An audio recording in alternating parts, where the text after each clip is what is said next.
الله لا إله إلا الإله الرحمن الرحيم، الملك القدوس السلام المؤمن المهيمن العزيز الجبار المتكبر، الخالق البارئ المصور الغفار القهار الوهاب الرزاق الفتاح الخلاق العليم، القابض الباسط القاهر المعطي الوتر السيد السميع البصير الحكم الرب اللطيف الخبير الحليم العظيم الغفور الشكور القريب الكبير الحفيظ المقيت الحسيب المبين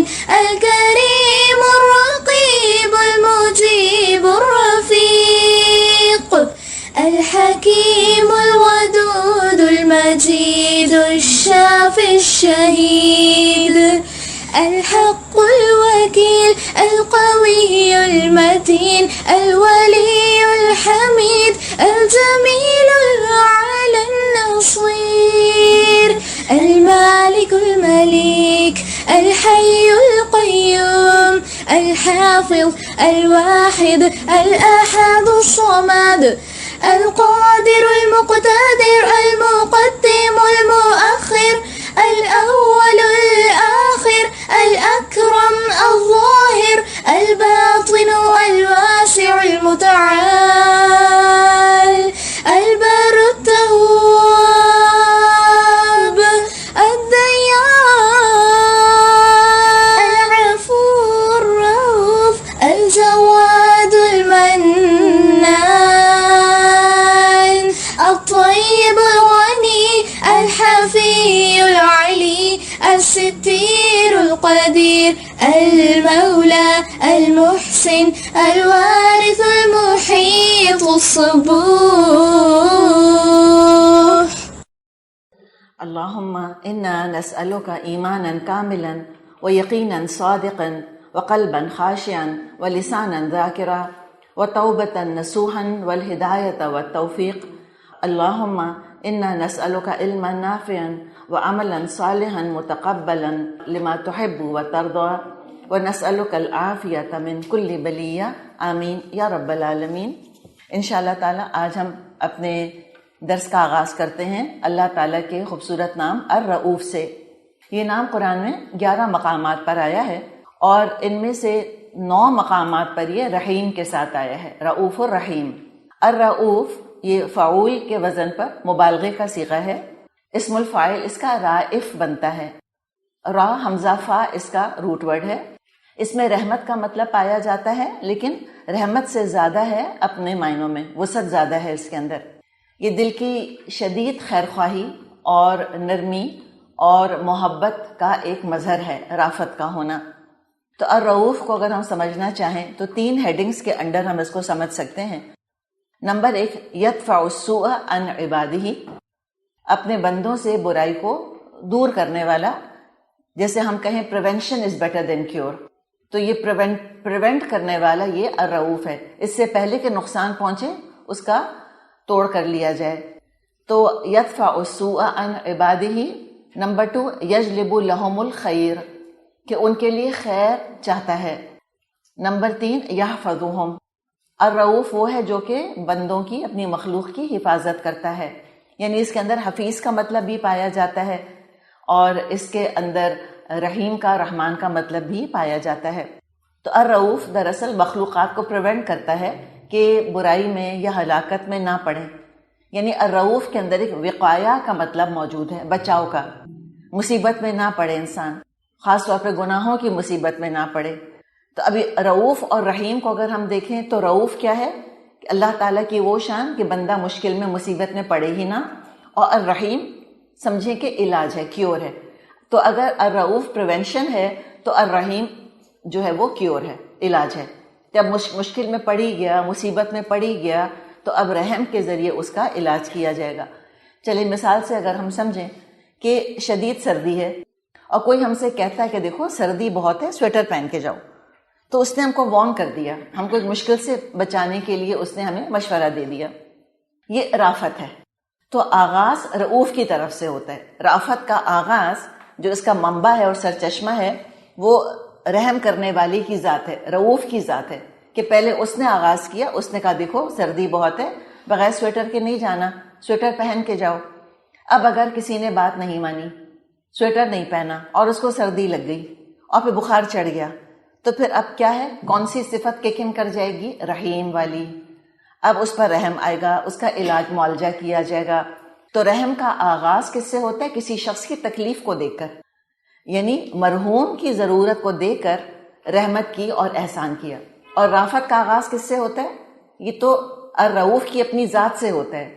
اور رحمت کب کک ان کرتی ہے؟ جب کسی کو تکلیف میں دیکھا جائے، کسی کو ضرورت مند دیکھا جائے۔ تو دراصل یہ رؤوف جو ہے یہ رحمت سے زیادہ وسیع ہے۔ اور اللہ تعالیٰ نے رؤوف کا جب بھی ذکر فرمایا ہے، خاص مومنوں کے ساتھ فرمایا ہے اس کا ذکر، یعنی اللہ تعالیٰ چاہتا ہے کہ امتحان میں پڑے بغیر، مصائب میں پڑے بغیر اللہ تعالیٰ عمل صالح کی توفیق دے دے اور جنت کا راستہ دکھا دے۔ یہ الرؤوف کی شان ہے۔ تو اس میں رحمت ہی رحمت ہے، محبت ہی محبت ہے، لہٰذا انذار اور تبشیر یہ رافت ہے۔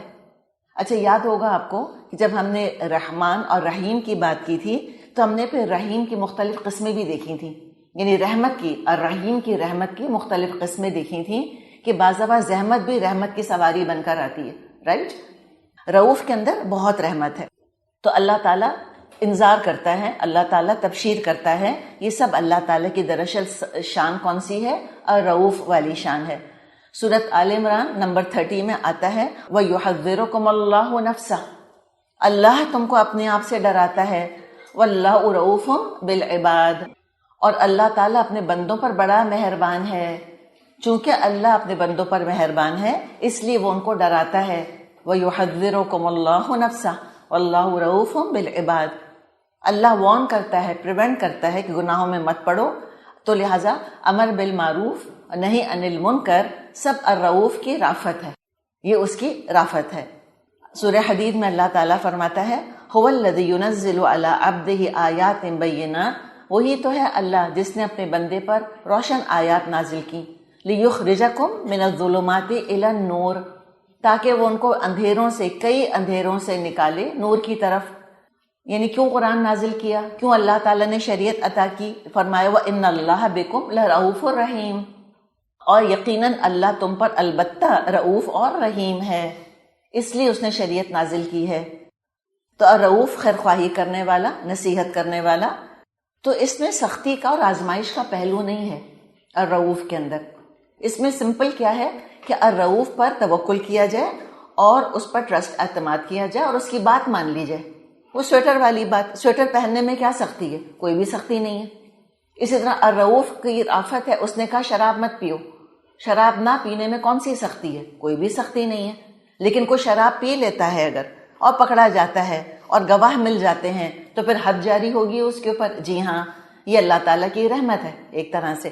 تو رحمت میں تو بعض دفعہ سختی ہوتی ہے، اور رحمت بعض دفعہ سختی کے روپ میں بھی ظاہر ہوتی ہے، کیونکہ رحمت علاج کر رہی ہوتی ہے بعض دفعہ۔ اس لیے ہم دیکھتے ہیں کہ جب الرؤوف الرحیم کے ساتھ جوڑی کی شکل میں آتا ہے تو رؤوف پہلے آتا ہے، رحیم بعد میں آتا ہے۔ ان اللہ بکم لرؤوف رحیم، کبھی الرحیم الرؤوف نہیں پڑھیں گے ہم، یہ نہیں آئے گا، ہمیشہ الرؤوف پہلے آئے گا اور رحیم بعد میں آئے گا، اس لیے کہ پریونشن کی بات پہلے کی جاتی ہے اور کیور کی بات بعد میں کی جاتی ہے۔ تو شریعت کے امر اور نواہی یہ رافت ہیں، پریونشن ہے۔ جیسے ابھی ہم نے شراب کی بات کری، جیسے الرؤوف کی رافت ہے کہ وہ فرماتا ہے وَلَا تَقْرَبُوا الزِّنَا، زنا کے قریب بھی نہیں جانا۔ کوئی مشکل ہے، کوئی مشقت ہے، کوئی تکلیف ہے اس کے اندر؟ بالکل بھی نہیں۔ لیکن اگر کوئی چلا گیا اس کے پاس تو پھر آگے اب اللہ کی شان رحیمی جو ہے وہ مختلف شکل میں سامنے آ جائے گی۔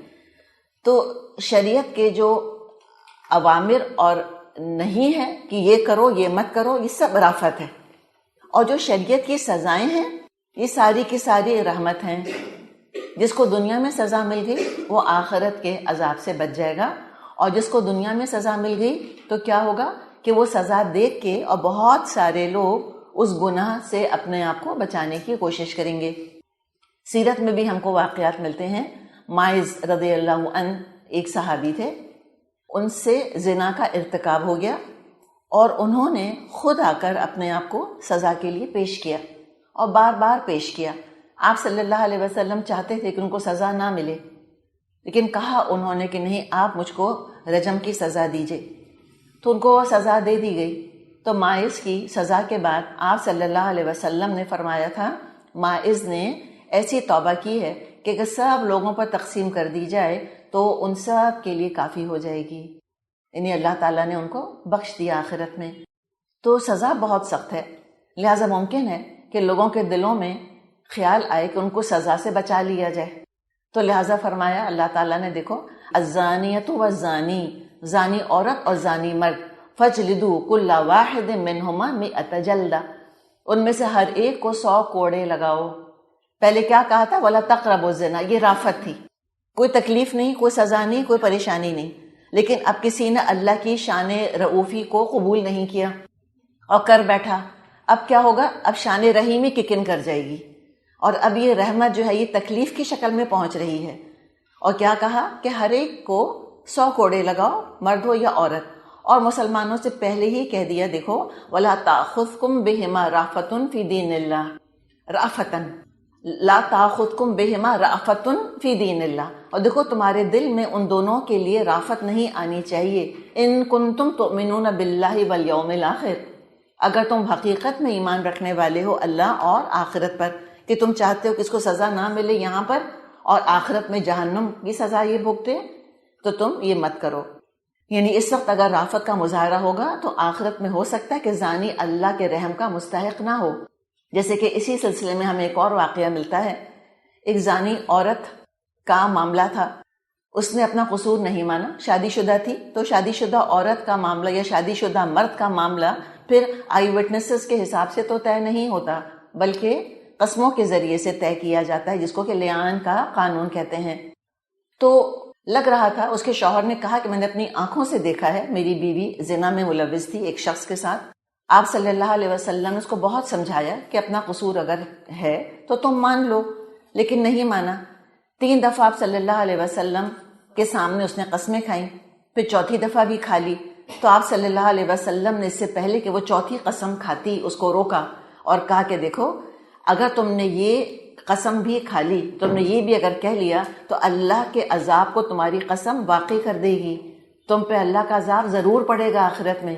لیکن وہ چوتھی قسم بھی کھا گئی، تو دیکھا یعنی کہ رافت قبول نہیں کری، ٹھیک ہے نا، دنیا کی رحمت وہ قبول نہیں کری، اور پھر آخرت میں اس کو سزا ملے گی۔ اور رافت کے طور پر ہی اللہ تعالیٰ نے فرمایا ہے وَلْيَشْهَدْ عَذَابَهُمَا طَائِفَةٌ مِّنَ الْمُؤْمِنِينَ، اور چاہیے کہ اس سزا کا مظاہرہ مومنوں کا ایک گروہ ضرور کرے۔ کون سی سزا؟ یہ جو زنا کی سزا کے طور پہ 100 کوڑے مارے جائیں، تو مومنوں کا ایک گروہ بطور عبرت اس کو ضرور دیکھے۔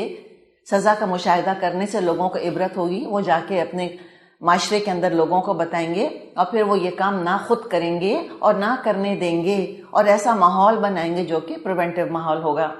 تو اللہ الرؤوف ہے، ہماری سلامتی چاہتا ہے، اسی لیے کہتا ہے تلک حدود اللہ فلا تقربوها، یہ اللہ تعالیٰ کی باندھی ہوئی حدیں ہیں، ان کے قریب بھی مت جانا۔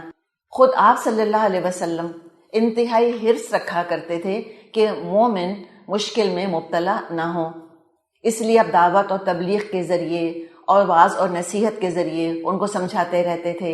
اسی لیے آپ قرآن کے ساتھ تعلق قائم کرنے کی پرزور ترغیب دیا کرتے تھے، آپ صاف ستھری زندگی گزارنے کی ترغیب دیتے تھے کہ تم گناہوں سے دور رہو۔ سورہ توبہ آیت 128 میں آتا ہے لَقَدْ جَاءَكُمْ رَسُولٌ مِّنْ أَنفُسِكُمْ، یقیناً تمہاری اپنی ہی نفسوں، تمہاری اپنی ہی کائنڈ میں سے ایک رسول تمہارے پاس آ گیا ہے۔ کیا معاملہ ہے ان کا؟ عزیز علیہ ما عنتم، بڑا بھاری بڑا شاق گزرتا ہے اس پر کہ تم مشکل میں پڑو۔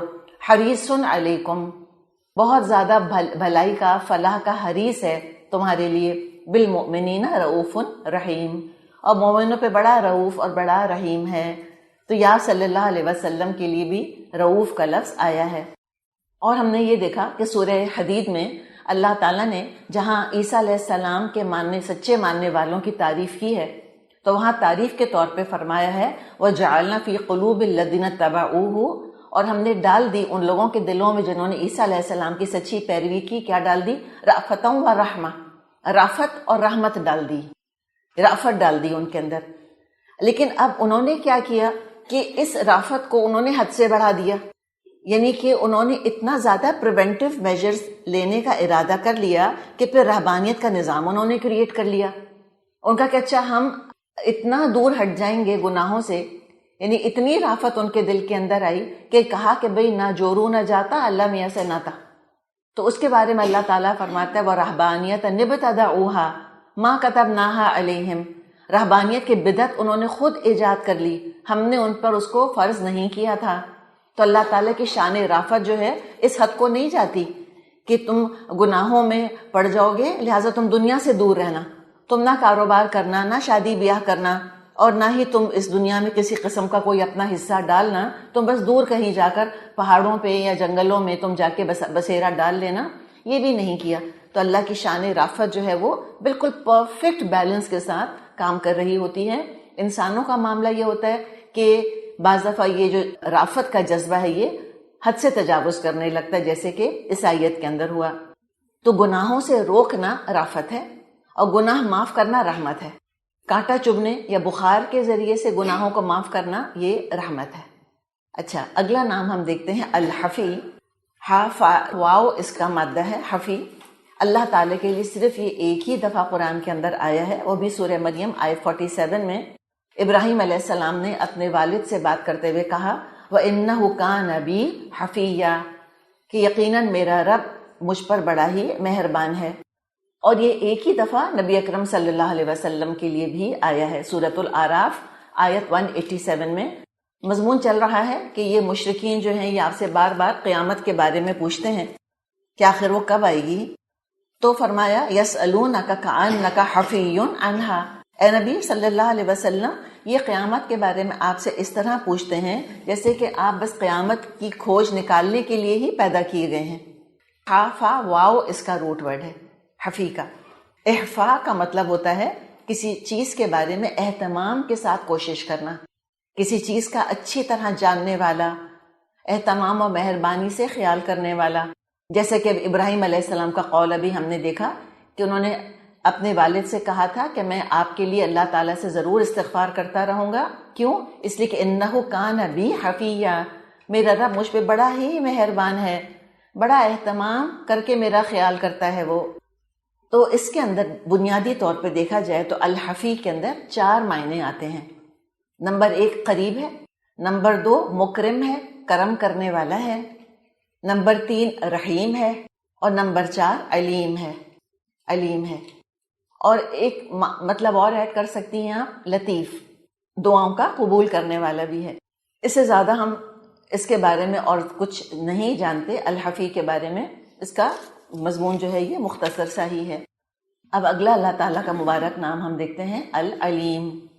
عین لام میم اس کا روٹ ورڈ ہے۔ قرآن میں تقریباً 800 کے قریب الفاظ آتے ہیں جن کا مادہ عین لام میم ہے۔ کچھ لوگ کہتے ہیں 779 ٹائمز، کچھ 850 سم تھنگ بتاتے ہیں۔ چلیں اگر ایوریج ہم نکالیں تو جتنے بھی اسماء آتے ہیں، جتنے بھی افعال آتے ہیں، جتنے مصادر آتے ہیں، ان سب کو اگر ہم جمع کریں اور عین لام میم کا مادہ ہم نکالیں، تقریباً 800 ٹائمز قرآن میں اس روٹ ورڈ سے الفاظ آئے ہیں۔ ایک تو اس سے یہ اندازہ لگا لیجئے کہ علم کی اسلام میں کیا اہمیت ہے۔ اور یہ نام خود العلیم یہ قرآن میں تقریباً 157 ٹائمز آیا ہے اور کسی اور نام کے ساتھ جوڑے کی شکل میں آیا ہے۔ مثلاً السمیع، سمیع العلیم، الحکیم العلیم، العزیز العلیم، الحلیم کے ساتھ آتا ہے، الخلاق کے ساتھ آتا ہے، الخلاق العلیم، القدیر، الفتاح، القوی، الشاکر، الخبیر۔ تو مختلف اللہ تعالیٰ کے ناموں کے ساتھ یہ جوڑی کی شکل میں آتا ہے۔ ابو داؤد اور ترمذی میں ابو سعید الخدری رضی اللہ عنہ سے روایت ہے کہ نبی اکرم صلی اللہ علیہ وسلم بعض دفعہ فرماتے تھے اعوذ باللہ السمیع العلیم من الشیطان الرجیم من ہمزہ ونفخہ ونفثہ، کہ میں اللہ کی پناہ میں آتا ہوں جو کہ السمیع العلیم ہے، کس سے؟ شیطان رجیم سے، اور اس کی اکساہٹوں سے، پھونکوں سے اور وسوسوں سے. اور بعض ترجموں میں آپ جادو ٹونے کا بھی ذکر پڑھیں گی کہ اس کے یعنی اس کے جو مختلف کرتوت ہوتے ہیں، مختلف جو فتنے ہوتے ہیں، اس سے بھی اللہ ہمیں اپنی پناہ میں رکھے. تو انسان اگر بات کر رہا ہو تو اللہ تعالیٰ کون ہے؟ السمیع. اور انسان اگر کچھ کر رہا ہو، حرکت کر رہا ہو، تو وہ کون ہے؟ البصیر. تو یہ دونوں صفات العلیم میں موجود ہیں. اچھا، یہ آپ کو جو بتایا کہ عین لام میم کے مادے سے تقریباً 800 ورڈز آتے ہیں، اس کے علاوہ بھی بہت سے الفاظ آتے ہیں جن کا روٹ ورڈ تو عین لام میم نہیں ہے، لیکن ان سب کے اندر جو مطلب پایا جاتا ہے وہ علم کا پایا جاتا ہے. مثال کے طور پہ برہان کا ورڈ آتا ہے، ہدن کا ورڈ آتا ہے. ٹھیک ہے، ان سب کے اندر علم کا مطلب آٹومیٹکلی موجود ہے. تو اس سے ہم کو اندازہ ہو جانا چاہیے کہ قرآن کے تقریباً 6,500 آیات ہیں، اور ان میں اتنی بڑی تعداد میں علم کا ذکر آیا ہے. تو اب ذرا علم کا ہم ایگزیکٹ لغوی مطلب دیکھتے ہیں. علم کا مطلب ہوتا ہے دو اشیاء کے درمیان ثابت شدہ تعلق، a connection between two things which is proven، حقیقت کے عین مطابق ہو، as per reality، جس پر کہ دلیل موجود ہو، and there is a proof for it، اور اس کی صحت میں یعنی اس کے ٹھیک ہونے میں نہ وہم ہو، نہ شک ہو، نہ ظن سے کام لیا گیا ہو. یعنی اس کی اوتھینٹسٹی کے اندر there should be no doubt and there should be no conjecture. یعنی وہم اور گمان کی بنا پر کوئی بات کو ہم یہ نہیں کہہ دیں گے کہ یہ علم ہے، بلکہ اس کی صحت میں، صحیح ہونے میں کوئی وہم نہیں ہونا چاہیے، کوئی ڈاؤٹ نہیں ہونا چاہیے، کوئی ظن نہیں ہونا چاہیے. تو یہ ہے دراصل علم. یہ علم کا ڈیفینیشن خود آپ دیکھیں کتنا علمی قسم کا ہے، بھاری قسم کا ہے. اس کو علم کہتے ہیں. اچھا، اب علم کی اگر ضد ہم کو سمجھنی ہے، اپوزٹ اگر ہمیں سمجھنا ہے، تو اس طرح سمجھنے کی کوشش کرتے ہیں. مثال کے طور پہ کہ اگر انسان کو ہم ایک برتن سے، کسی کنٹینر سے تشبیہ دیں، ٹھیک ہے، تو اگر انسان ایک کنٹینر ہے تو جاہل کون ہے؟ جاہل کون ہوگا پھر؟ اگر انسان کنٹینر ہے تو علم کے حساب سے ہم کیا کہیں گے کہ جاہل انسان کون ہے؟ جی ہم کہیں گے کہ جاہل جس کے پاس علم نہیں ہے. تو ایسا دنیا میں کوئی انسان نہیں ہے جس کے پاس علم نہ ہو. ہر انسان کے پاس علم ہے. سمجھ آئی آپ کو بات؟ انسان کون ہے؟ کنٹینر. جیسے یہ کنٹینر، سمجھے کہ یہ انسان ہے. اب یہ جو انسان ہے تو علم کے لحاظ سے کوئی شخص جاہل نہیں ہے. کوئی شخص دنیا میں جاہل نہیں ہے، سب کے پاس ہے، کچھ نہ کچھ ہے اس کے پاس. لیکن پھر ہم جاہل کو کیا کہیں گے کہ اس کا برتن جو ہے وہ خالی تو نہیں ہے لیکن غلط معلومات پر مشتمل ہے. اب آپ کو بات سمجھ آئی؟ یہ عام طور پہ جب ہم ٹرانسلیشن کر رہے ہوتے ہیں قرآن کا تو ہم ان الفاظ کی ڈیپتھ میں اس طرح تو نہیں جا سکتے. اللہ تعالیٰ کتنی جگہ کہتا ہے کہ یہ لوگ جو ہیں یہ قوم ہے اور رسولوں نے کہا کہ تم ایک قوم ہو تجہلون، تم جہالت برت رہی ہو. کیا ان کے پاس علم نہیں تھا؟ ڈیفینیٹلی تھا. علم سے مراد ہے جو ہم جس ٹرمز میں اس کو علم کہتے ہیں، لیکن وہ علم نہیں تھا. دراصل ان کے پاس غلط معلومات تھی. اور صحیح علم کیا ہوتا ہے؟ میں دوبارہ دوہرا دیتی ہوں، دو اشیاء کے درمیان ثابت شدہ تعلق جو حقیقت کے عین مطابق ہو اور اس پر دلیل موجود ہو، اس کی صحت میں، صحیح ہونے میں نہ وہم ہو، نہ شک ہو اور نہ ظن سے کام لیا گیا ہو. تو جہل کا مطلب کیا ہوگا کہ عدم مطابقت الواقع، کہ جو حقیقت ہے اس کے خلاف کوئی بات کہی جا رہی ہے، وہ جہالت ہے. اور اگر دلیل موجود نہیں ہے اس کے اوپر، بغیر دلیل کے کوئی کام کر رہا ہے تو ہم کہیں گے کہ تقلید ہے، اندھی تقلید کر رہا ہے. اب انسانوں کے علم میں اور اللہ کے علم میں کیا فرق ہے؟ علیم تو انسان بھی ہوتے ہیں، العلیم ہے. تو ذرا سا پھر اس کو ہم انسانوں ہی کے پس منظر میں رکھ کے سمجھنے کی کوشش کرتے ہیں. چلیں، مثال کے طور پہ کوئی جینیس ہے اور اس نے کوئی زبردست گیجٹ ایجاد کیا ہے، کوئی آلہ اس نے ایجاد کیا ہے، ایسا آلہ ہے کہ جس سے لوگوں کو بہت فائدہ ہوا. فار ایگزامپل تھامس ایڈیسن، یہ جو کیا دیکھ رہی ہیں آپ، لائٹ بلب، یہ ایجاد کر دیا اس نے، ٹھیک ہے نا. اسی کا قول ہے کہ جینیس کیا ہے کہ 1% انسپریشن 99% پرسپریشن. تو جینیس بھی کوئی چیز جب ایجاد کرتا ہے تو کس قدر ٹرائل اینڈ ایرر اور مشکل اور مصیبت کے بعد وہ کوئی چیز ایجاد کرنے کے قابل ہوتا ہے. چلو ٹھیک ہے، بنا دیا، یہ لائٹ بلب بنا دیا اس نے. اب جو بعد کے آنے والی نسلیں ہوتی ہیں وہ اس کا مطالعہ کرتی ہیں، اسی گیجٹ کا، اس کے فائدے بیان کرتی ہیں، اور وہ یہ بھی معلوم کر لیتی ہیں کہ کون سے لاز آف نیچر کو، کن قوانین طبیعہ کو، کون سے نیچرل لاز کو ہارنس کر کے، اور پھر یہ گیجٹ ہے جس کو کہ بنایا گیا ہے. جیسے ہم الیکٹریسٹی کی بات کریں کہ الیکٹریسٹی کو ہارنس کیا اور پھر یہ لائٹ بلب اس نے ایجاد کر دیا. تو ہم یہ کہیں گے کہ جو بعد کے آنے والوں کا علم ہے اس کی بنیاد کیا ہے بتائیے. جو بعد کے آنے والوں نے اس بلب پر ریسرچ کری تو ان بعد میں آنے والے لوگوں کی ریسرچ کا دار و مدار کس کے اوپر ہے؟ اس جینیس کی پہلی ایجاد کے اوپر. نہ یہ ایجاد ہوتی نہ ان کی ریسرچ ہوتی اس کے اوپر. تو آنے والوں کا علم ڈیپینڈنٹ کس کے اوپر ہے؟ پہلے انسان کی ایجاد کے اوپر. تو دراصل موجد جو ہوتا ہے، جو انوینٹر ہوتا ہے، وہ اس کی انوینشن کے محتاج ہوتے ہیں. تو العلیم کا جو علم ہے، اب یہ تو انسانوں کا علم ہے، ٹھیک ہے، کہ we build on other people's knowledge. العلیم کا علم وہ بنیاد ہے جو ازل سے قائم ہے. تمام انسانوں کے علم کا دار و مدار ہی کس کے اوپر ہے؟ اللہ تعالیٰ کی مخلوقات کے اوپر. اسی پہ انسانوں کے علوم کا دار و مدار ہے. تو اللہ کا علم، پھر اللہ کا کیا؟ اللہ العلیم اس وقت تھا جب مخلوقات نہیں تھی.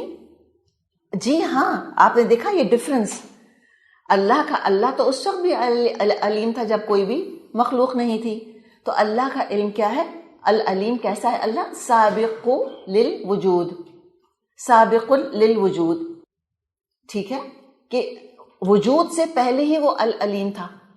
جیسے کہ احادیث میں آتا ہے کہ مخلوقات کو پیدا کرنے سے 50,000 سال پہلے اس نے تقدیریں لکھ دی تھیں. میرا اور آپ کا وجود بھی نہیں تھا، تب بھی العلیم کو معلوم تھا کہ 26 دسمبر کو 11 بجے کراچی میں ڈیفنس کے علاقے میں اس بلڈنگ میں اس کرسی پر فرین بیٹھی ہوں گی. یہ اللہ کو اس وقت بھی علم تھا. اور علم پہلے ہوتا اور لکھا بعد میں جاتا ہے. تو 50,000 پہلے تو لکھ دیا گیا. تو علم تو ازلی ہے اللہ کا، ہمیشہ سے. بہت بھاری ہو رہا ہے آپ کے لیے، چھٹیوں کا سیزن ویسے ہی شروع ہو گیا، لیکن آپ اس کی ڈیپتھ تو دیکھیں ذرا. تو سابق للوجود ہے اللہ تعالیٰ کا علم. لوگوں کا وجود بعد میں، مخلوقات کا، اس کا علم تو پہلے سے ہی تھا. انسان کا کہتے ہیں نا مائنڈ باگلنگ ہے اللہ. تو دل میں تو آتا ہے، سمجھ میں نہیں آتا. بس میں جان گیا کہ تیری پہچان یہی ہے. اور اصل للوجود، یہی جڑ ہے تمام علوم کی. انسانی علم اللہ کی بنائی ہوئی موجودات سے متعلق ہے، ابھی ہم نے جیسے بات کری. تو اصل للوجود، ہر کسی کے وجود کی جڑ اللہ کا علم ہے. اللہ کے علم کی بنیاد پر میں اور آپ وجود میں آئے ہیں، ایٹم وجود میں آیا ہے. انسانوں کا بتائیے معاملہ کیا ہے؟ اللہ کے علم کی بنا پر چیزیں وجود میں آئی ہیں. اور انسانوں کا علم، انسانوں کے علم کا کیا معاملہ ہے؟ انسانوں کا دیکھیں، ہم وجود کو دیکھ کر علم حاصل کرتے ہیں کہ اچھا، ہم کہتے ہیں یہ ایٹم موجود ہے، تو موجودات کو دیکھ کر علم حاصل کرتے ہیں نا. سمجھ آ رہا ہے آپ کو یہ؟ اور اللہ کا کیا یہ معاملہ ہے کہ اللہ کسی چیز کو پہلے موجود دیکھتا ہے پھر اس کے بارے میں علم حاصل کرتا ہے؟ نہیں. اللہ تعالیٰ کے علم کی بنا پر تو چیزیں وجود میں آئی ہیں ساری. اللہ یعلم من خلق، اللہ فرماتا ہے کہ وہی نہیں جانے گا جس نے پیدا کیا، تخلیق کی. اور انسانوں کا علم کس پر ڈیپینڈنٹ ہے؟ کس چیز کا محتاج ہے؟ موجودات کا، کہ چیزیں موجود ہوں گی تو کوئی وہ علم ان کا حاصل ہوگا. جب کچھ ہوگا ہی نہیں تو علم کیسے حاصل کریں گے؟ تو یہ بات یہ ہے کہ لاحق للوجود ہے، یعنی انسانی علم اللہ کی بنائی ہوئی موجودات سے متعلق ہے، اس پر ڈیپینڈنٹ ہے. اور انسانی علم موجودات ہی سے کمایا جاتا ہے، ٹھیک ہے، یعنی مکتسب للوجود، جو اکتساب کرتا ہے انسان علم کا وہ چیزوں کے وجود سے کرتا ہے. آسان الفاظ میں ہم کہیں گے اللہ کی تخلیق کا کچھ علم، اللہ کی مخلوقات کا تھوڑا سا علم، یہ ٹوٹل ہیومینٹی کا علم ہے. جتنا انسانوں کے پاس آج علم ہے یہ اللہ کی تخلیق کا ایک ذرہ ہے. That's it. سوچیں العلیم کی کیا شان ہوگی، سبحان اللہ. تو العلیم کا علم، اب پھر غور سے سنیں، العلیم کا علم سببی ہے. سبب کس چیز کا سبب ہے؟ ہمارے علم کا سبب اللہ کا علم ہے. اور پھر عالموں کا آپ غرور اور تکبر تو دیکھیں، کیا اپنے آپ کو عقل کل اور عالم کل سمجھتے ہیں؟ 4 الفاظ پڑھ لیتے ہیں، 4 کتابیں پڑھ لیتے ہیں تو کہتے ہیں کون اللہ اور کیسا اللہ؟ العلیم تو میں ہوں. جیسے قارون نے کہا تھا جب لوگوں نے کہا تھا کہ اللہ کا شکر ادا کر اور لوگوں کے ساتھ احسان کا معاملہ کر، تو اس نے کیا دعویٰ کیا تھا؟ انما اوتیتہ علی علم عندی، کہ یہ تو میرے علم کی بنا پر مجھ کو دیا گیا ہے. اتنا تکبر آ جاتا ہے. تو یہ علم کی جو ہم بات کر رہے ہیں، عین لام میم، لٹرل مطلب اس کا ہوتا ہے اس نے جان لیا. سب سے پہلے جانے کس کو؟ سب سے پہلے اپنے آپ کو جانے اور اپنے بنانے والے کو جانے. انسان خود شناسی خدا شناسی تک لے کر جاتی ہے. جو لوگ اپنے آپ کو نہیں پہچانتے وہ اپنے رب کو بھی نہیں پہچان سکتے. تو العلیم کا علم سببی ہے، وہ اللہ کا علم سبب بنا ہے باقی انسانوں کے علم کا، اور انسانوں کا علم کسبی ہے، ہم کماتے ہیں علم. جیسے کہ سورہ بقرہ میں آیت الکرسی میں اللہ تعالیٰ فرماتا ہے کہ وَلَا يُحِيطُونَ بِشَيْءٍ مِّنْ عِلْمِهِ إِلَّا بِمَا شَاءَ، وہ اس کے علم کا کوئی احاطہ نہیں کر سکتے الا یہ کہ اللہ ہی کسی کو کوئی علم دینا چاہے. تو ایک یہ فرق ہے اللہ کے علم میں، العلیم میں، اور ایک انسان میں جو کہ علیم ہوتا ہے ٹو اے سرٹن ڈگری. دوسرا فرق انسان کا معاملہ یہ ہے، انسان شروع میں جاہل ہوتا ہے اور بعد میں علم حاصل کرتا ہے. پھر کیا ہوتا ہے؟ علم حاصل کرنے کے بعد بھول جاتا ہے. ہم جو بھی ہم میں سے اسٹوڈنٹس رہے ہیں ہم جانتے ہیں کہ ہم کبھی نہ کبھی ضرور بھولے ہیں، اور بڑھاپے کا تو معاملہ ہی یہ ہے، انسان کی یادداشت جواب دینے لگ جاتی ہے. تو انسان کے کیا جو سفر ہے علم کا، اس کا آغاز جہالت سے ہوتا ہے اور اختتام نسیان کے اوپر ہوتا ہے، بھول کے اوپر ہوتا ہے. العلیم کا علم ان دونوں آفتوں سے بالکل پاک ہے. سورہ طٰہٰ میں آتا ہے لا یضل ربی ولا ینسا، میرا رب نہ غلطی کرتا ہے نہ بھولتا ہے. اللہ کو کبھی جہالت لاحق نہیں ہو سکتی، نہ اللہ کو بھوک لاحق ہو سکتی ہے کہ اللہ تعالیٰ بھول جائے. بخاری میں ایک حدیث آتی ہے کہ مفاتیح الغیب خمس لا یعلمها الا اللہ، یعنی عالم الغیب ہے نا اللہ، غیب کا سارا علم اسی کے پاس ہے. دیکھیں ہمارے پاس تو جو بھی علم ہے وہ عالم الشہادہ کا علم ہے، وہ بھی کتنا مختصر، کتنا تھوڑا سا. اور جو اللہ العلیم ہے یہ تو غیب کا بھی جاننے والا ہے، بھی انشاءاللہ ہم مزید اس پر بات کریں گے. تو یہ خاص طور پہ جو علم الغیب ہے اس کی بھی جو 5 کیٹیگریز ہیں، اللہ کے علاوہ کسی کو اس کا علم حاصل نہیں ہو سکتا. مفاتیح الغیب خمس، غیب کی کنجیاں 5 ہیں. لا یعلمها الا اللہ، اللہ کے سوا کوئی نہیں جانتا. نمبر 1 لا یعلم ما فی غد، کوئی نہیں جان سکتا کل کیا ہونے والا ہے الا اللہ، سوائے اللہ کے. ہم تو کہتے ہیں کل تو بہت دور ہے، ہمیں تو اگلے لمحے کا نہیں معلوم. آپ کو معلوم ہے آج کل ہم پڑھتے ہیں لوگ بیٹھے ہوتے ہیں بستروں پر سو رہے ہوتے ہیں، سنک ہولز کھل جاتے ہیں اور اس کے اندر دفن ہو جاتے ہیں. اپنے گھروں میں آرام سے لوگ سو رہے ہوتے ہیں، ایک سونامی کی لہر آتی ہے ڈوب جاتے ہیں. موت کس کی کس وقت ہارٹ اٹیک سے واقع ہو جائے اور کب کیا چیز ہو جائے اللہ کے سوا کوئی نہیں جانتا غدن. نمبر 1 تو یہ ہو گیا. نمبر 2 ولا یعلم ما تغیض الارحام الا اللہ، کوئی نہیں جانتا کہ رحموں کے اندر کیا ہے سوائے اللہ کے. اب اس کا بڑا لوگوں نے سمپلسٹک مطلب لے لیا کہ او گرل اور بوائے یہ تو ہر ایک کو آج کل پتہ چل سکتا ہے، الٹرا ساؤنڈ کروا لیں، کوئی ٹیسٹ کرا لیں، پتہ چل جائے گا بیٹا ہے بیٹی ہے. اچھا وہ کہتے ہیں ہم تو یہ بھی معلوم کر سکتے ہیں کوئی ڈیفیکٹ ہے اس کے اندر، کوئی بیماری ہے اس کے اندر، کوئی جینیٹک ڈس آرڈر ہے، ہم تو وہ بھی پتہ کر سکتے ہیں. یہ مطلب نہیں ہے، یہ بڑا لمیٹڈ مطلب ہے. لڑکی ہے یا لڑکا ہے اللہ جانتا ہے، صحت مند بیمار اللہ جانتا ہے، کتنی زندگی ہوگی، کہاں مرے گا، شادی کہاں ہوگی، ہوگی نہیں ہوگی، کتنا رزق ہے اس کا، اولاد ہوگی، ہوگی نہیں ہوگی، ہوگی تو کیسی ہوگی، پھر اس کا ٹھکانہ جنت ہے یا ٹھکانہ جہنم ہے، سوائے اللہ کے کوئی نہیں جانتا. تو یہ ارحام ابتدا تو انسان کی رحم سے ہی ہوتی ہے. تو ولا یعلم ما تغیض الارحام الا اللہ. اور یہ کہ یہ بچہ پورا ہوگا کہ ادھورا ہوگا، مس کیریج ہو جائے گا یا نہیں ہوگا، دنیا میں آئے گا یا نہیں آئے گا، سب اللہ جانتا ہے. نمبر 3 ولا یعلم متی یاتی المطر الا اللہ، بارش کب آئے گی اللہ کے سوا کوئی نہیں جانتا. میٹ کا ڈپارٹمنٹ ڈیفینیٹلی پریڈکشن کر دیتا ہے لیکن کبھی بھی وہ گارنٹی نہیں لیتے. اور کتنی آئے گی کتنے قطرے برسیں گے؟ یہ کون سا میٹ کا ڈپارٹمنٹ ہے جو ہم کو یہ بتا سکتا ہے؟ کوئی نہیں بتا سکتا۔ نمبر 4، وَلَا تَدْرِي نَفْسٌ بِأَيِّ أَرْضٍ تَمُوتُ، کوئی جان یہ نہیں جانتی کہ کس زمین پر اس کی موت واقع ہوگی سوائے اللہ کے۔ اور نمبر 5، وَلَا يَعْلَمُ مَتَى تَقُومُ السَّاعَةُ، کوئی نہیں جانتا قیامت کب واقع ہوگی الا اللہ، سوائے اللہ کے۔ تو یہ اللہ تعالیٰ کی شان ہے کہ اللہ تعالیٰ کا علم پختہ ہے۔ العلیم کا علم ایسا نہیں کہ اس کو جہل لاحق ہو جائے یا نسیان یا بھول لاحق ہو جائے۔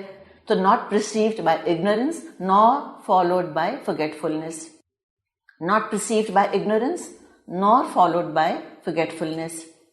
سورہ طٰہٰ میں 98 میں اللہ تعالیٰ فرماتا ہے انما الہکم اللہ الذی لا الہ الا ہو، یقیناً تمہارا معبود اللہ ہے جس کے سوا کوئی معبود نہیں۔ وسع کل شیء علما، وہ علم کے لحاظ سے اس نے ہر چیز کو گھیرے میں لیا ہوا ہے۔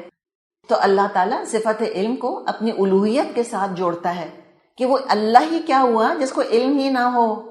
تو انما الہکم اللہ الذی لا الہ الا ہو وسع کل شیء علما، اللہ کی جو الوہیت ہے اس کو علم کے ساتھ جوڑا ہوا ہے۔ تو اللہ ہونے کا مستحق اسی وقت ہوگا جب کہ اس کو علم ہوگا۔ تو اللہ تعالیٰ کو ظاہر کا بھی علم ہے، جو کچھ سامنے ہے وہ بھی جانتا ہے۔ تو علم الظاہر جس کو کہ ہم شہادہ کہتے ہیں، علم الباطن جس کو کہ ہم علم الغیب کہتے ہیں، اور تیسری بھی قسم ہے ایک اور، اس کو کہتے ہیں علم المعدوم۔ علم المعدوم، یہ علم المعدوم کیا ہے ابھی اس کے بارے میں بات کریں گے انشاءاللہ۔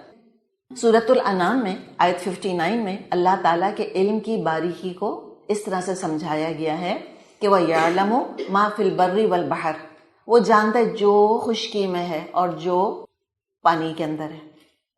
اور انسان کیا کہتے ہیں؟ وہ انسان یہ کہتے ہیں، بڑے بڑے ہمارے سائنٹسٹ کہتے ہیں کہ انسان کے پاس اسپیس کا علم پھر بھی زیادہ ہے بنسبت سمندر کے، جبکہ اسپیس کے بھی ہم کنارے پر کھڑے ہیں، ہم کیا جانتے ہیں اسپیس کے بارے میں؟ Hardly any thing. اس سے کم ہم سمندروں کے بارے میں جانتے ہیں۔ آج تک مخلوقات ڈسکور ہو رہی ہیں، اتھاہ گہرائیوں میں کیا ہو رہا ہے ابھی تک پتہ نہیں چل سکا پوری طرح سے۔ تو وہ جانتا ہے کیا کچھ خشکی پہ ہے اور کیا کچھ سمندر میں ہے، اور خشکی پہ سارا علم ہے انسانوں کو۔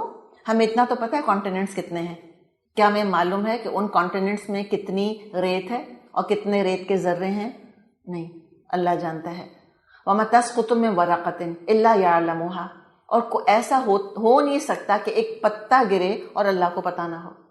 ایک پتے کا گرنا، اور سوچیں یہ آج کی بات نہیں ہے، یہ کب کی بات ہے؟ جب سے درخت اللہ نے بنایا اور قیامت کے دن تک کس درخت کا کون سا پتا کب کہاں گرے گا، اور وہ ریسائیکل ہو کے کھاد بن کے پھر کس کا حصہ بنے گا، سب العلیم کے علم میں ہے۔ سبحان اللہ، اللہ اکبر۔ انسان کا دماغ کام کرنا چھوڑ دیتا ہے۔ جیسے کمپیوٹر کو آپ ڈیٹا فراہم کریں تو ایٹ ٹائمز آتا ہے کمپیوٹر پروسیس نہیں کر سکتا اس کو، یہی ہمارے دماغوں کا حال ہے۔ کوئی سپر سے سپر کمپیوٹر بھی اللہ تعالیٰ کے علم کو سمجھ نہیں سکتا۔ اور اللہ نے کیا فرمایا؟ وَلَا حَبَّةٍ فِي ظُلُمَاتِ الْأَرْضِ، اور نہ کوئی ایک دانہ زمین کے اندھیروں میں، وَلَا رَطْبٍ، اور نہ کوئی تر چیز، وَلَا يَابِسٍ، اور نہ کوئی خشک چیز، إِلَّا فِي كِتَابٍ مُبِينٍ، مگر یہ کہ کھلی کتاب میں لکھی ہے۔ اور کتاب لکھتا کون ہے؟ جس کو علم ہوتا ہے۔ علم پہلے ہوتا ہے، کتاب بعد میں لکھی جاتی ہے۔ ہاں، جو علم کی آپ کو فہرست بتائی تھی الفاظ کی، اس میں کاف تا با کا کتنا ذکر آتا ہے؟ کتاب کا، علم کا، کتاب کا، برہان کا، ہدایت کا، ان سب چیزوں کا ذکر آتا ہے۔ تو یہ آپ دیکھیں، یہ اللہ کی ایکسٹینٹ ہے۔ اور یہ تو خالی زمین کی بات ہے نا، اور زمین خالی ہمارا پلانٹ ارتھ نہیں ہے۔ امیجن کریں یہ کائنات، اس میں گیلیکسیز، اس میں پلانٹس، ان کے سیٹلائٹس، سبحان اللہ، کیا اس کا علم ہے۔ یعنی چھوٹی سے چھوٹی چیز اس کے علم سے باہر نہیں۔ وَهُوَ بِكُلِّ خَلْقٍ عَلِيمٌ، وہ اپنی تخلیق کا پورا علم رکھتا ہے، یعنی میکرو لیول پر نہیں بلکہ مائکرو لیول پر بھی سب کچھ جانتا ہے۔ فَإِنَّهُ يَعْلَمُ السِّرَّ وَأَخْفَى، تو یقیناً وہ جانتا ہے خفیہ راز بھی اور خفیہ ترین باتیں بھی۔ سر تو خود راز کو کہتے ہیں، سر و اخفا۔ تو اب ہم سوچیں کہ بھئی ہمارے دلوں کے اندر جو راز پوشیدہ ہیں ان سے زیادہ خفیہ چیز اور کیا ہوگی؟ یعنی وہ خفیہ چیز جو ابھی ہمارے سب کانشیس انکانشیس لیول پر ہے، ہمارے تحت شعور یا لا شعور کے اندر دفن ہے، جو ہم سے بھی مخفی ہے، ہم سے بھی چھپی ہوئی ہے، اللہ کو معلوم ہے. مثال کے طور پہ عمر رضی اللہ عنہ کی ہدایت کی طلب، شاید عمر خود بھی نہیں جانتے تھے کہ ان کو ہدایت کی طلب ہے، ان کے اندر توحید موجود ہے، اللہ جانتا تھا. فَإِنَّهُ يَعْلَمُ السِّرَّ وَأَخْفَى. کئی مقامات پر قرآن میں آتا ہے علیم بذات الصدور، وہ تو سینوں کے راز تک جانتا ہے. عالم الغیبی والشہادہ، جاننے والا ہے غیب کا اور حاضر کا. عام طور پہ ترجمہ جو ہم کرتے ہیں غیب اور شہادہ کا وہ انسین اور سین، عالم الغیب والشہادہ، the knower of the unseen and the seen. تو غیب صرف ان چیزوں کو نہیں کہتے جو ہم کو نظر نہیں آتی، وہ بھی یقیناً غیب ہے. یعنی مثال کے طور پہ فرشتے غیب ہیں، قیامت غیب میں ہے. تو غیب میں کیا کیا آتا ہے؟ ان سین، ان نون، ان ہرڈ، وہ جو دیکھا نہیں گیا، جو جانا نہیں جا سکا، جو سنا نہیں جا سکا، یہ سب غیب تو ہے. بلکہ غیب کے اندر ان ہیپنڈ بھی آتا ہے، جو اب تک ہوا ہی نہیں، یہ بھی آتا ہے. یعنی اللہ کو ہر چیز کا علم ہے جو کائنات میں موجود ہے. کلیئر؟ ان کا بھی اس کو علم ہے کہ کیا ہو رہا ہے، کیا کیا موجود ہے، یہ بھی پتہ ہے. جیسے ہمیں پتہ ہے امریکہ موجود ہے، لیکن اس وقت مجھ کو اور آپ کو نہیں پتا وہاں کیا ہو رہا ہے. ہمیں گھر کا نہیں پتا کہ گھر موجود ہے اللہ کے فضل سے، بچے موجود ہیں، گھر والے موجود ہیں، ہمیں نہیں پتا کیا ہو رہا ہے. اللہ کو پتا ہے کیا کیا چیز کہاں موجود ہے. ہم تو ایک چیز یہاں رکھتے ہیں اور بھول جاتے ہیں رکھی کہاں تھی. اللہ نہیں بھولتا، لا یضل ربی ولا ینسا، اس کو یہ بھی پتا ہے کیا ہو رہا ہے. تو موجودات کا بھی اس کو علم ہے، واقعات کا بھی اس کو علم ہے. یہ بھی اس کو معلوم ہے کہ کیا ہونے والا ہے. تو اب لسٹ ایڈ کیجئے، موجودات کا علم ہے، واقعات کا علم ہے، حادثات کا علم ہے. حدثہ کہتے ہیں نئی چیز کو، حدیث نیا واقعہ کہتے ہیں نا، حادثہ ہو گیا، ایکسیڈنٹ کو ہم حادثہ کہتے ہیں. مراد کیا ہے؟ اگر ہم لغوی مطلب اس کا لیں تو حادثہ کا مطلب ہوتا ہے نئی بات، نئی چیز. تو کیا ہونے والا ہے اس کا بھی اس کو پتا ہے، کب ہوگا، کیسے ہوگا، یہ بھی اس کو معلوم ہے. اس کو یہ بھی معلوم ہے کہ کیا نہیں ہوگا. یہ انہیپنڈ کے اندر کیا ہونے والا ہے اور کیا نہیں ہوگا، یہ تو ہم کبھی سوچ بھی نہیں سکتے کیا نہیں ہوگا. اور اس کو یہ بھی معلوم ہے کہ جو نہیں ہوا وہ اگر ہو جاتا تو کیا ہوتا، غیر واقع اگر واقع ہو جاتا تو کیا ہوتا. تو عربی میں آپ کو میں بتاؤں، سن لیجئے دلچسپی کے لیے. کیا ہے اللہ کا علم؟ علم ما کان، جانتا ہے جو کچھ ہے. وعلم ما یکون، اور جانتا ہے جو کچھ ہو رہا ہے اور جو کچھ ہوگا. وعلم ما سیکون، اور وہ جانتا ہے جو عنقریب ہونے والا ہے. وعلم ما لم یکن، اور وہ یہ بھی جانتا ہے کیا نہیں ہوا. لو کانا، اور اگر ہوتا، کیف کانا یکون، تو جو نہیں ہوا اگر وہ ہوتا تو کیسے ہوتا. یہ ہے علم المعدوم. کو سمجھ آیا آپ کو؟ مجھے تو نہیں سمجھ آ رہا، میں سچ آپ کو بتاؤں یہ کیسے ہو سکتا ہے، کیسے ہو سکتا ہے.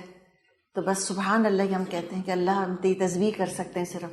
سبحانک لا علم لنا الا ما علمتنا انک انت العلیم الحکیم. یہ ہے جو فرشتوں کا حال ہے. تو میں اور آپ کیا کہیں؟ تو بات یہ ہے کہ علم ما لم یکن، اس کو یہ بھی پتہ ہے کہ کیا نہیں ہوا. لو کانا، اگر ہوتا، کیف کانا یکون، تو کیسا ہوتا اور کس طرح سے ہوتا. یہ علم المعدوم ہے، یہ اللہ کی شان، یہ ہے ہمارا رب. تو توکل کیسے نہیں کریں گے اس پہ؟ ہم کیسے ہم اس سے بے انتہا مروب نہ ہوں. اور اپنے علم کے لیے اللہ تعالیٰ نے کتنے سارے صیغے استعمال کیے ہیں. فقط علم بھی آتا ہے. مثلا ان اللہ عندہ علم الساعہ، علم، یقیناً اللہ کے پاس قیامت کی گھڑی کا علم ہے. یعنی غیب کے علوم اللہ نے کسی اور کو اس کا علم نہیں دیا. پھر عالم لفظ بھی آتا ہے، عالم الغیب فلا یظہر علی غیبہ احدا. سورہ جن میں آتا ہے الا من ارتضی من رسول، کہ اللہ تعالیٰ عالم الغیب ہے اور اپنے غیب پر وہ کسی کو مطلع نہیں کرتا سوائے اپنے رسول میں سے جس کو چاہے جتنا غیب کی خبریں پہنچا دے، غیب کی باتیں بتا دے. تو یہ عالم الغیب، عالم جو ورڈ آتا ہے اللہ کا، اللہ کی صفت العالم، یہ تقریباً 13 دفعہ آیا ہے قرآن کے اندر. پھر اللام آتا ہے، اللام میں اور مبالغہ ہے، اللام سورہ توبہ میں آتا ہے الم یعلموا ان اللہ یعلم سرهم ونجواهم وان اللہ علام الغیوب، کیا یہ جانتے نہیں اللہ تعالیٰ ان کے راز اور ان کے نجوے، ان کی چھپی خفیہ سرگوشیاں سب جانتا ہے، اور اللہ جو ہے وہ علام الغیوب ہے، غیب کا علم رکھتا ہے۔ 4 دفعہ علام آیا ہے۔ پھر عالم بھی آتا ہے، انی اعلم ما لا تعلمون، یہ فرشتوں کی زمین میں ہی آیا سورہ بقرہ آیت 30 میں، انی اعلم ما لا تعلمون۔ اور علیم کا تو بتایا آپ کو تقریباً 157 کے قریب، یعنی تقریباً 150 دفعہ قرآن کے اندر علیم آتا ہے۔ اچھا، علیم کے ساتھ جو جوڑے آتے ہیں یہ بھی بڑے انٹرسٹنگ ہیں۔ علیم کے ساتھ القدیر کا بھی جوڑا آتا ہے، وہ ہم پر پوری قدرت رکھتا ہے اللہ تعالیٰ، ہماری کمزوریوں کا، ضرورتوں کا، حاجت کا اس کو علم ہے، جانتا ہے۔ یہ احساس مددگار ہوتا ہے کس چیز میں؟ کہ ہم اسی سے مانگیں جو کہ العلیم ہے۔ کسی کو جا کے تمہیں بتانا پڑتا ہے کہ یہ مسئلہ ہے اور یہ مسئلہ ہے، وہ خود العلیم ہے، اسی سے مانگیں، سب سے پہلے اسی کو بتائیں اور اس کے حکم کی ہم پابندی کریں۔ سورہ روم میں آتا ہے وہ هو العلیم القدیر، وہ علیم ہے اور قدیر ہے، قادر ہے۔ پھر شاکر بھی آتا ہے، کان اللہ شاکرا علیما، یقیناً اللہ شاکر ہے، قدردان ہے اور علم والا ہے۔ ہماری ہر نیکی اس کے علم میں ہے، صدقہ، خیرات، عبادات، بڑا قدردان ہے۔ تو اپنی نیکیاں صرف اس کے ہاتھ پہ رکھیں۔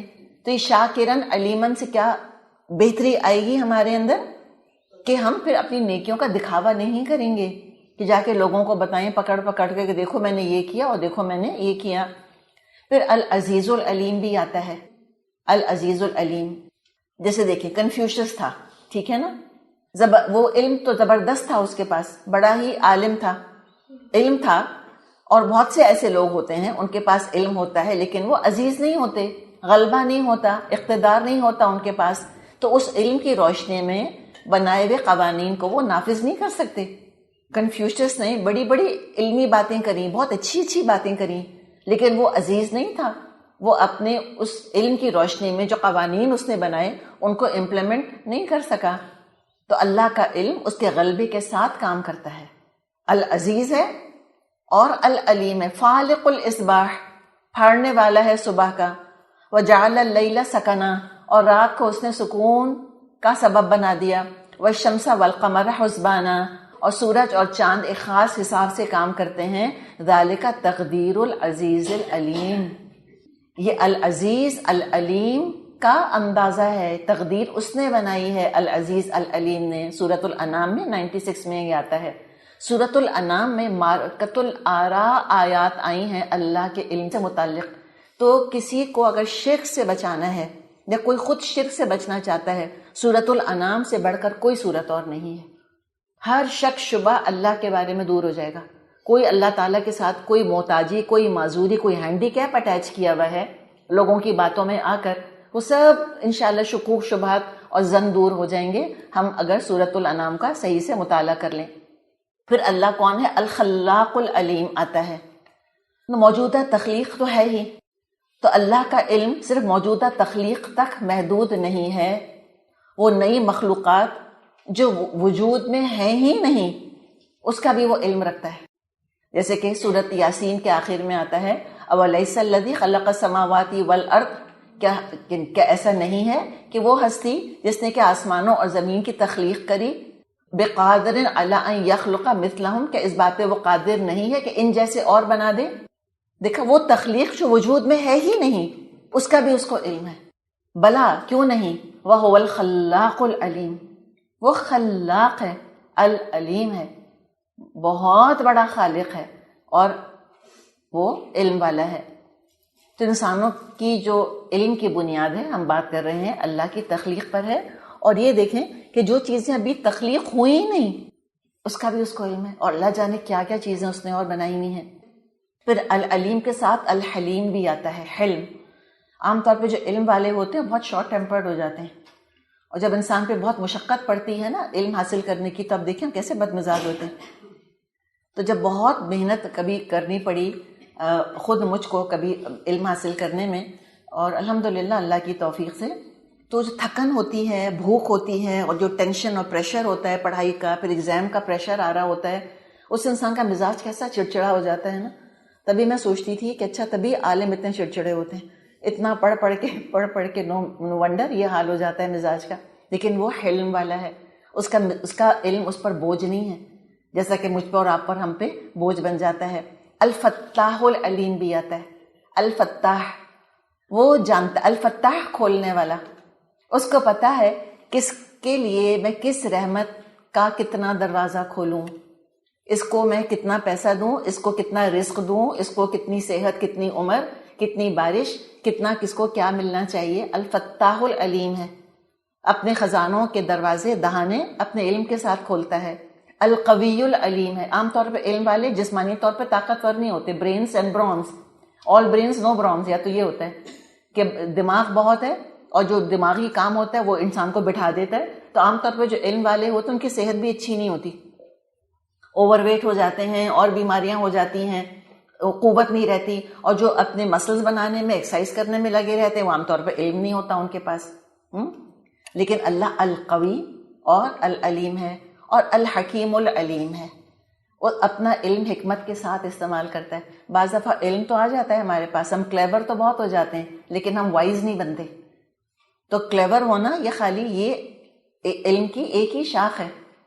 جیسے ایک واقعہ میں نے کہیں پڑھا تھا، کسی نے، یعنی کہ ریئل لائف ہے، تو وہ اپنے ایک لڑکپن کا واقعہ سنا رہے تھے کہ وہ جو بہت مشہور ہستی ہے، میرے ذہن میں اس وقت نام نہیں آ رہا، وہ کہتے ہیں گاڑی میں اپنے پیرنٹس کے ساتھ کہیں جا رہا تھا. تو میرے ابو تھے اور میری امی تھیں اور میں پیچھے بیٹھا ہوا تھا. امی جو تھیں وہ شاید کچھ ان کو سبسٹنس ابیوز کا کوئی پرابلم تھا، ڈرگز میں تھیں یا اسموکنگ میں تھیں، کسی چیز میں تھیں، اور ان کی نروز بڑی فریجائل ہوئی ہوئی تھیں. تو وہ کچھ عجیب و غریب قسم کی حرکتیں کر رہی تھیں. تو میں نے ان سے بہت سختی سے بات کری کہ آپ نے اپنا یہ حال کر لیا اور دیکھیں آپ کیسی بن گئی ہیں، اور اس طرح سے اپنی ماں سے بات کی. اور صحیح کہا جو کچھ کہا، ماں کی حالت بہت خراب تھی. تو باپ نے گاڑی روک دی اور اس کو، یہ جو لڑکا ہے جو اپنا واقعہ بیان کر رہا ہے، اس کو گاڑی سے باہر اتارا اور اپنے بیٹے سے کہا کہ دیکھو my son, it's very easy to be clever, it's not easy to be kind. تو ہم بھی کلیور بہت بنتے ہیں ایٹ ٹائمز، ہم کہتے ہیں مجھے سب پتہ ہے، ہم کائنڈ نہیں بنتے. تو اللہ تعالیٰ کیسا ہے؟ اللہ تعالیٰ علم کے ساتھ علم استعمال کرتا ہے، اللہ تعالیٰ حکمت کے ساتھ علم استعمال کرتا ہے. بعض دفعہ ہمارا علم ہمیں یا دوسروں کو نقصان پہنچا دیتا ہے، لیکن اللہ تعالیٰ کا یہ معاملہ نہیں. اور کتنا علم ہے انسان کے پاس، بس اتنا علم ہے جیسے کہ چڑیا دریا میں 2 مرتبہ چونچ مارے اور اس کے اندر پانی لے لے. تمام انسانوں کا، ہر آئنسٹائن کا، امام بخاری کا، تمام انبیاء کا، تمام فرشتوں کا علم، جبریل کا علم اللہ کے علم کے مقابلے میں کیسا ہے؟ جیسے ایک چڑیا سمندر میں سے 2 چونچیں مار لے. یہ ہے اللہ، کتنا ڈرنا چاہیے العلیم سے ہم کو. اور یہ جو نعمت ہے علم کی، یہ واحد نعمت ہے جس کے بارے میں اللہ نے کہا ہے نبی اکرم صلی اللہ علیہ وسلم سے کہ آپ اس کے اضافے کے لیے دعا کیجئے. قل، کہیے، رب زدنی علما، اے میرے رب مجھ کو علم کے لحاظ سے بڑھا دے. اور یہی پہلی نعمت تھی جو انسان کو عطا کی اللہ تعالیٰ نے. علامہ آدم الاسماء کلہا، اللہ نے آدم علیہ السلام کو علم دیا، تمام چیزوں کے نام سکھا دیے. اور اشرف العلوم، علوم میں چوٹی کا علم اللہ کی کتاب کا علم، اور اس سے چوٹی کا علم اللہ کے ناموں کا علم. الاسماء الحسنہ کو اشرف العلوم کہا جاتا ہے، اس لیے کہ ہم اس کے ذریعے سے اپنے رب کو پہچانتے ہیں، ہم اللہ کو پہچانتے ہیں، اس کی عظمت کا نقش ہمارے دلوں پر قائم ہوتا ہے. اور پھر اللہ کی کتاب کا علم، حدیث میں آتا ہے فضل کلام اللہ علی سائر الکلام کفضل اللہ علی خلقہ. اللہ کے کلام کی فضیلت باقی تمام کلاموں کے اوپر کیسی ہے؟ جیسے خود اللہ کی فضیلت اپنی مخلوق کے اوپر. اور پھر دیکھیں کہ کتنے لوگ ہیں جو اللہ کی کتاب کے لیے کوالٹی ٹائم نکالتے ہیں. ہم کہتے ہیں چلو ونس اے ویک ہم چلے جائیں گے، اس سے زیادہ میں نہیں جا سکتی. کیوں نہیں جا سکتی؟ اہم ترین، اعلیٰ ترین علم میری آپ کی آخرت کا، میرے آپ کے مقام کا، میری آپ کی آخرت میں عزت اور شرف کا دار و مدار اللہ کی اس کتاب کے اوپر ہے، اس کتاب کے اوپر. اور اگر اس کا علم ہم نے حاصل نہ کیا تو ہم نے پھر کیا کیا؟ یہی وہ لینس ہے اللہ کی کتاب جس کے تھرو انسان سارے علوم کو جانچتا پرکھتا ہے اور ساری دنیا کو جج کر رہا ہوتا ہے اور اپنے آپ کو جج کر رہا ہوتا ہے. اگر یہ ہمارے ہاتھ میں یہ فرقان ہی نہیں ہے تو ہم کچھ نہیں کر سکتے. ہر حال میں ہمیں اللہ سے دعا کرنی ہے کہ اللہ اس کتاب کا علم حاصل کرنے کے لیے میرے پاس وقت آ جائے اور دوسروں تک بھی ہم یہ پیغام پہنچا دیں. اور جو العلیم نے علوم دیے ہیں ان میں نفع مند علوم بھی ہیں اور غیر نفع مند علوم بھی ہیں. جیسے ہر چیز کا معاملہ ہے، علم بھی دو طرح کا ہے، حلال علم اور حرام علم. جادو ٹونا حرام ہے، اسی طرح یہ جو آکلٹ سائنسز ہیں اس کا علم حرام ہے، اللہ تعالیٰ نے منع کیا ہے. تو اقسام العلوم بھی بہت سارے ہیں، تو ان میں بھی انسان دیکھے کہ غیر نفع مند علم سے اپنے آپ کو دور رکھے. تجسس کرنا بلا وجہ، لوگوں کی ذاتی زندگی کا علم حاصل کرنا بیکار ہے، یہ تو کوئی نفع مند علم نہیں ہے. تجسس کرنا ہے تو کائنات کے راز ٹٹولیں بجائے کہ ہم لوگوں کی زندگیوں کے راز ٹٹولیں. حدیث میں آتا ہے من حسن الاسلام المرء ان ترکہ ما لا یعنیہ. انسان کے اسلام کی خوبصورتی میں ایک بات یہ بھی ہے کہ وہ ان چیزوں کو چھوڑ دے، ان چیزوں کا علم حاصل نہ کرے جس سے اس کو کوئی مطلب نہیں. جیسے اسی دن ہم وراثت کی بات کر رہے تھے تو کہتے ہیں کہ لوگ پوچھتے ہیں اچھا وراثت تقسیم ہو گئی، کتنا ملا تم کو؟ ہمیں کیا مطلب؟ یہ ضرور پوچھے کہ وراثت تقسیم ہوئی یا نہیں، تاکہ لوگوں کو انکریج کیا جائے کہ وراثت کا تقسیم کرنا فرض ہے. لیکن یہ پوچھنا کہ تمہارے حصے میں کتنا آیا، اس سے مجھے کیا مطلب؟ مجھے یاد بھی نہیں رہے گا. بعض دفعہ بلا وجہ اپنی یادداشت پہ ہم زور ڈالتے ہیں غلط یا یوزلیس معلومات حاصل کر کے، یا فلاں نے کیا پہنا تھا، اس سے مجھے اور آپ کو کیا فائدہ ملے گا؟ میری دنیا کیا بنے گی اس علم سے بتائیے؟ یا میری آخرت کیا بنے گی؟ یا یہ کہ وہ فلاں کیسی لگ رہی تھیں، اس سے بھی کیا فائدہ ہوگا بتائیے؟ کوئی فائدہ نہیں ہوگا. ان کا گھر کتنے کا بنا، کوئی فائدہ نہیں ہوگا. انلیس کہ انکم ٹیکس میں آپ کوئی آفیسر لگی ہوئی ہیں، پھر تو آپ کو پتا ہونا چاہیے. CBR میں ہے تو اور بات ہے، لیکن یہ نارملی ہم ان باتوں میں تجسس کر رہے ہوتے ہیں. ساس بہو کی بنتی ہے کہ نہیں؟ اچھا کتنی دفعہ ہفتے میں لڑائیاں ہوتی ہیں؟ یہ ضرورت نہیں ہے پوچھنے کی.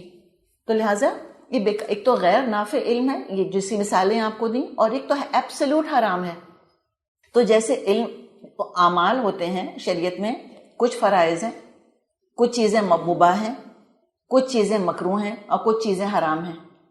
ٹھیک ہے نا؟ یہی ہے نا؟ تو ایک ہے فرض علم، اور وہ فرض علم کیا ہے؟ دو چیزیں، خود شناسی، خدا شناسی. اپنے آپ کو پہچانو، اپنے رب کو پہچانو. ٹھیک ہے؟ یہ تو ایبسولوٹ فرض ہے، اور وہ قرآن کے علاوہ کہیں سے، حدیث کے علاوہ اور کہیں سے ملے گا نہیں ہم کو. شریعت کا علم فرض ہے.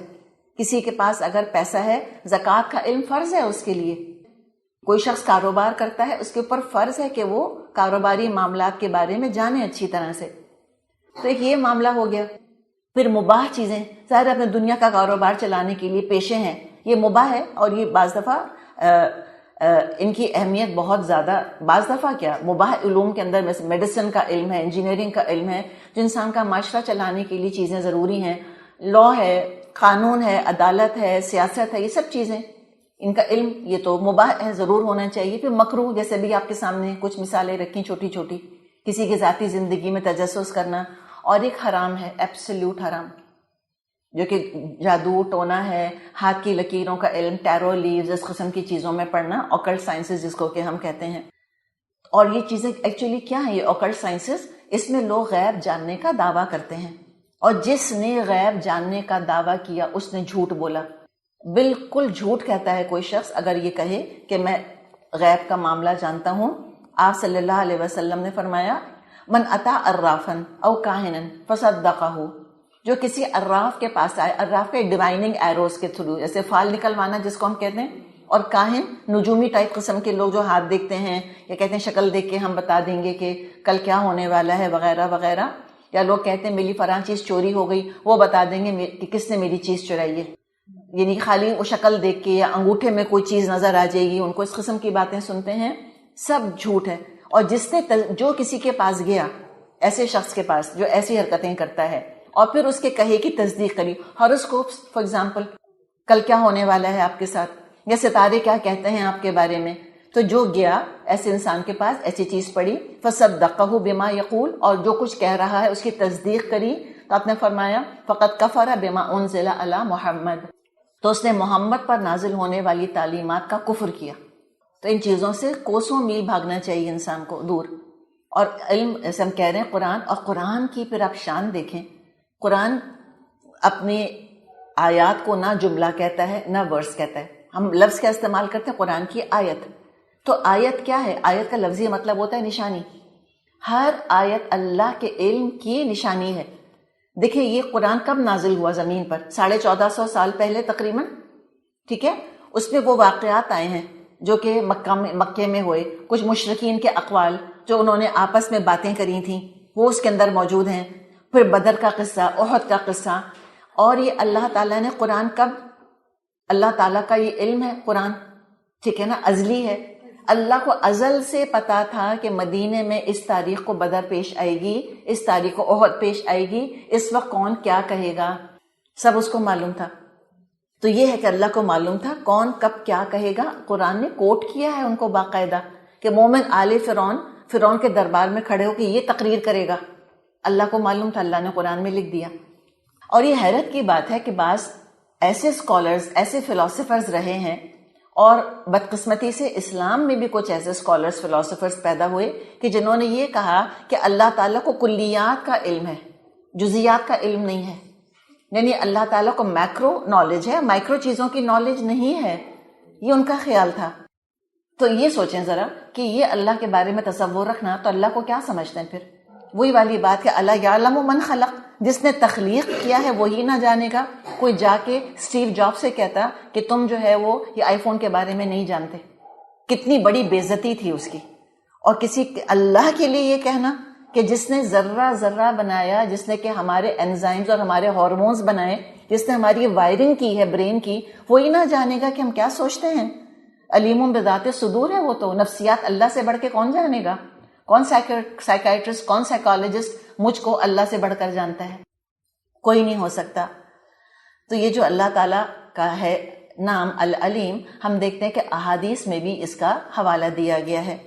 جیسے ایک دعا آتی کہ اللہم انی اسألک بعلمک الغیب، اللہ میں تجھ کو تیرے غیب کے علم کا حوالہ دیتا ہوں، وقدرتک علی الخلق، اور تیری قدرت کا جو تیری خلق کے اوپر قدرت ہے. اس میں پھر آگے دعا آتی کہ اللہ جب تک تیرا علم ہے کہ میرا زندہ رہنا بہتر ہے، اللہ مجھ کو زندگی دے، اور جب تو جانتا ہے کہ میرا مر جانا بہتر ہے، اللہ مجھ کو وفات دے دے.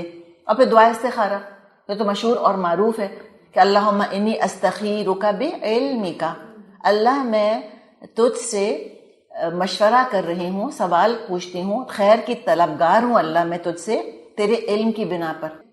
فإنک تقدر ولا اقدر، اللہ تو قادر ہے میں قادر نہیں. وتعلم، اللہ تو جانتا ہے، ولا عالم، اللہ تو جانتا ہے میں تو نہیں جانتی.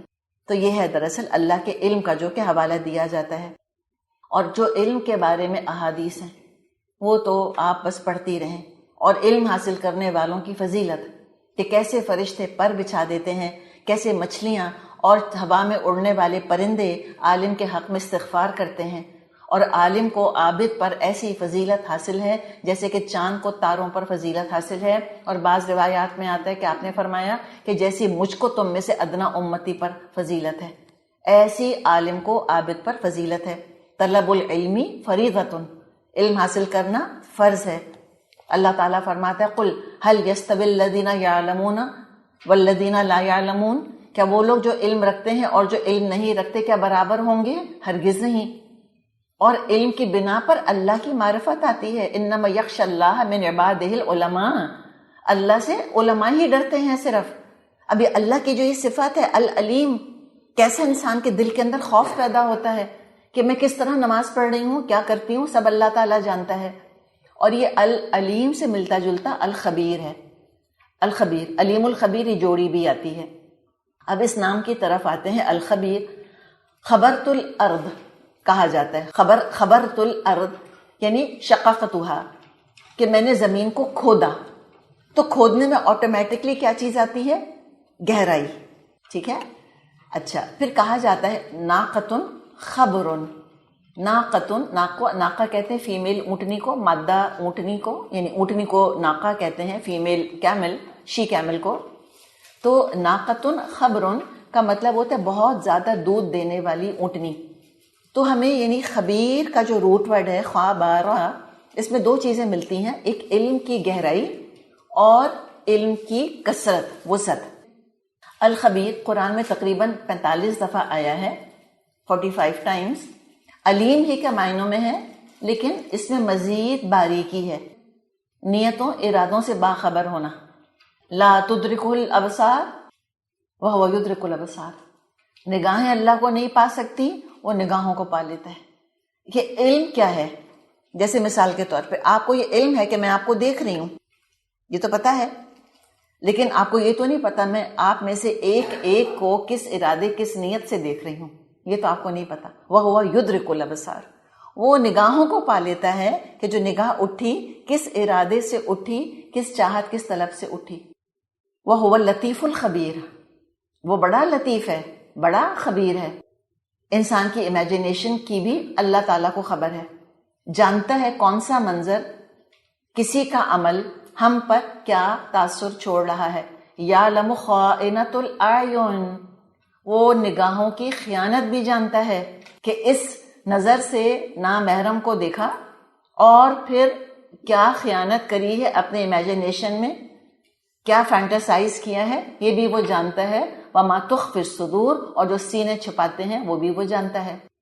دیکھیں اسی لیے اللہ نے کیا کہا ہے سورہ نور میں، قل للمؤمنین، اے نبی صلی اللہ علیہ وسلم مومنوں سے کہہ دیجئے، یغضوا من ابصارہم، اپنی نگاہوں کو جھکا کے رکھیں، ویحفظوا فروجہم، اور اپنی شرمگاہوں کی حفاظت کریں.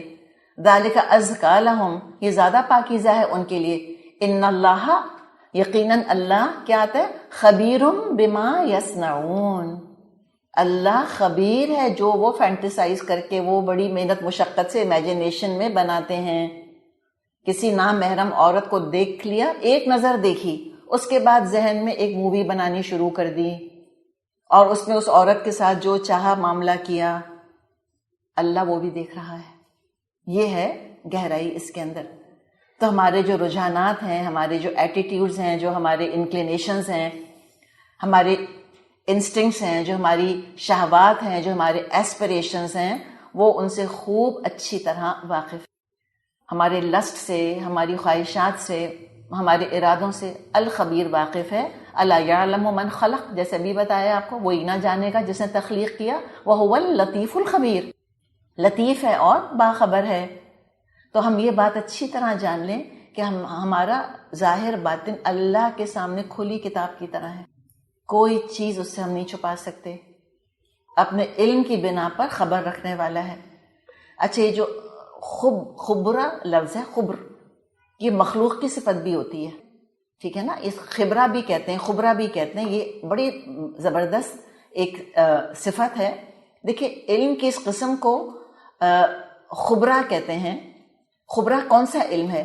جو اختبار کے بعد حاصل ہو. اختبار کہتے ہیں امتحان کو، امتحان دے کے اجتہاد کا، اختبار اور اجتہاد، امتحانات سے گزر کے اور بڑی محنت مشقت کر کے علم جس جگہ پہنچتا ہے وہ خبرہ کہلاتی ہے.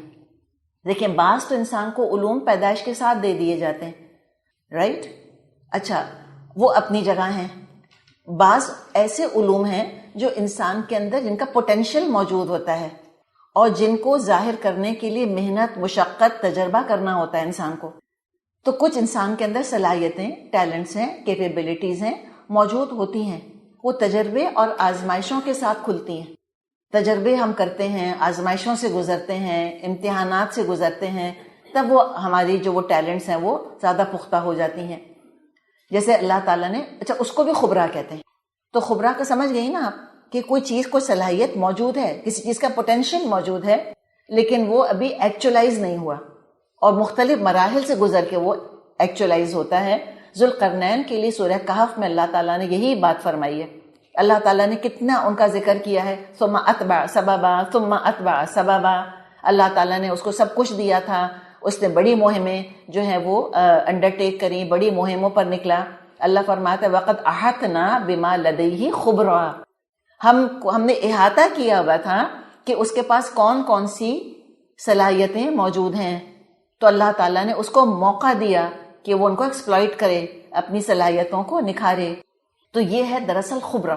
کسی صلاحیت کو بھی کہتے ہیں کہ اندی خبرہ، میرے پاس اس چیز کی صلاحیت ہے. مثال کے طور پہ کسی کے پاس ہو سکتا ہے کہ ڈیکوریٹ کرنے کی صلاحیت ہو، تو یہ پھر خبرہ، یہ صلاحیت نکھرے گی کیسے؟ وہ ایجوکیشن حاصل کرے، علم حاصل کرے، اس کو آگے بڑھائے، تو یہ چیز اس کی نکھر جائے گی. تو یہ الخبیر جو ہے یہ 4 ناموں کے ساتھ جوڑوں کی شکل میں آیا ہے قرآن میں. الحکیم الخبیر، اللطیف الخبیر. اللطیف الخبیر تقریباً 5 دفعہ آتا ہے. پھر العلیم الخبیر، یہ 4 دفعہ آتا ہے. نبأنی العلیم الخبیر سورہ تحریم میں آتا ہے. اور یہ آتا ہے بصیر کے ساتھ بھی، ان اللہ بعبادہ لخبیر بصیر. تقریباً 5 دفعہ آیا ہے بصیر کے ساتھ، کہ بے شک اللہ اپنے بندوں پر کے بارے میں باخبر بھی ہے اور دیکھتا بھی ہے. اور یہ خبیر تنہا بھی آتا ہے، تقریباً 27 ٹائمز تنہا آیا ہے، اکیلا. واللہ بما تعملون خبیر، جو کچھ تم کرتے ہو اللہ کو خبر ہے.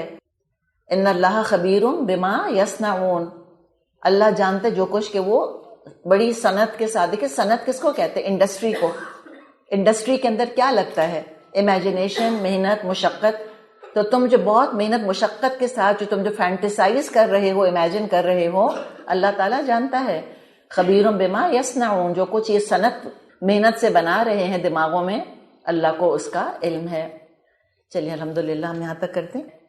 اقول قولی ھذا واستغفر اللہ لی ولکم ولسائر المسلمین والمسلمات